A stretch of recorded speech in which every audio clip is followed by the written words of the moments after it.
Hi, it's Andre here from Self-Defense Hub, and I just wanted to cover a really common self-defense tool that you can use. Keys. So a lot of people say use your keys for self-defense if you get stuck, and what they normally say is put them in between your fingers. Have you heard this one before? In between your fingers. Okay, so we're doing this sort of thing, right? And if we punch, boom. Yeah, that's a bit dangerous for you. If you punch anything like this, if you're not a trained boxer and you know how to punch correctly, and you're in a fight, you're going to be moving, squirming, moving around, this is more likely to cause you harm. So if this is only a little bit on an angle and you put pressure onto that, what happens is you end up cutting your skin. You end up cutting your fingers. This is very dangerous. Do not use your keys like this for self-defense, okay?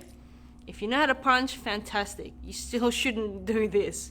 Instead, take your longest keys, all right? Take your longest keys and have them protruding out from underneath, right here.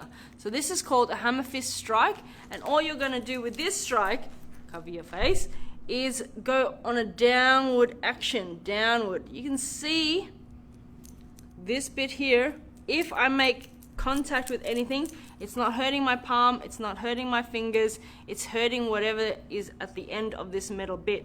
So a hammer fist strike simply just goes straight down. Boom, boom, boom, boom. Okay? So if you want to, or if you need to, use keys for self-defense, use it this way. Downward motion, have it sticking out, and do a hammer fist strike. So there's going to be more tips and tricks. Yeah, that's what I'm trying to say. Share this video around. Anyone said anything about self-defense before, tell them to come down, and there's going to be more tips like this. Okay? Bye. See you there.